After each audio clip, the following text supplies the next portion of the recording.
اللہ نے جو وحی نازل کی ہے اس کو بارش کے ساتھ تشبیہ دے کے سمجھایا ہے۔ اللہ کی طرف سے جو علم آیا ہے نا، اس علم کو بھی لینے یا نہ لینے کے اعتبار سے،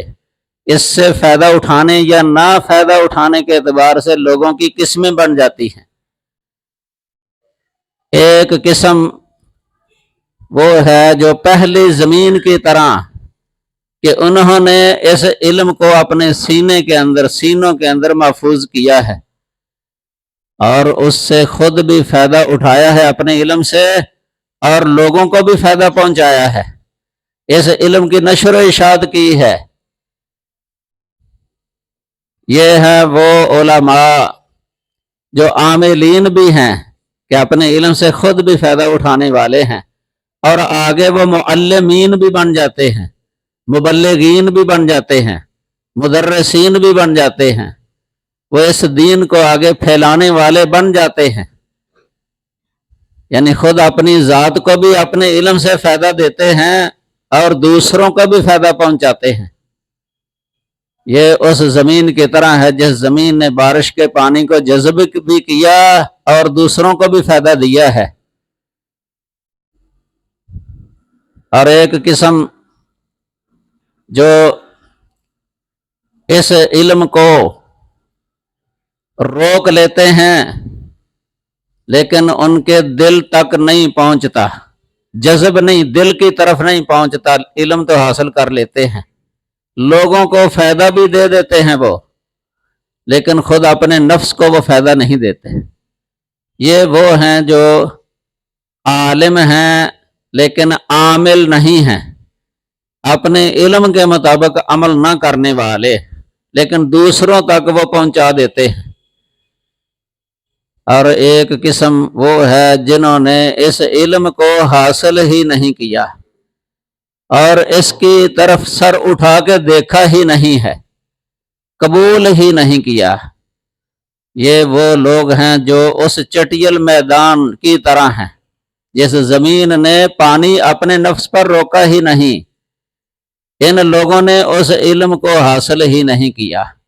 اس کی طرف سر اٹھا کے دیکھا ہی نہیں ہے،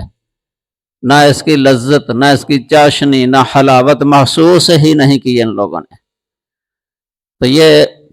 سب سے اعلیٰ قسم وہ ہیں دنیا کے اندر، جیسا حدیث کے اندر جن کو تشبیہ دی گئی ہے اس زمین کے ساتھ جو پانی سے خود بھی محظوظ ہوتی ہے، فائدہ اٹھاتی ہے اور دوسروں کو بھی فائدہ دیتی ہے۔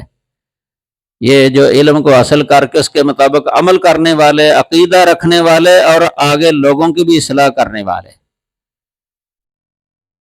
انہی کے بارے میں رسول اللہ صلی اللہ علیہ وسلم نے فرمایا خیرکم من تعلم القرآن وعلمہ، کہ تم میں سب سے بہتر وہ لوگ ہیں جو قرآن کی تعلیم اور تعلم والی صفت کے ساتھ متصف ہیں۔ قرآن کا تعلم، قرآن کو سیکھنا،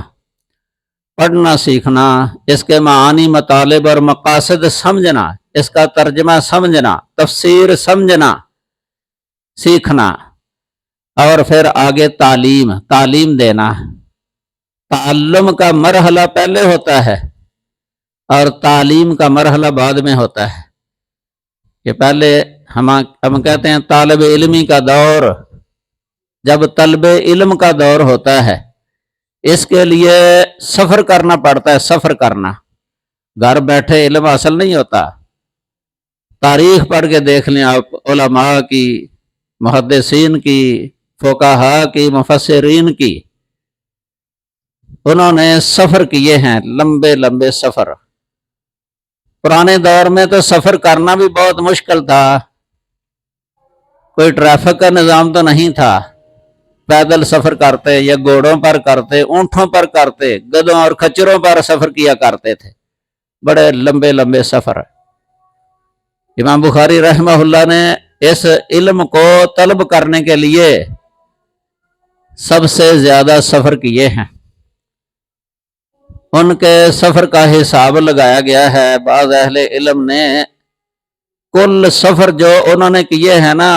ان کے طلب علم کے لیے جو سفر ہے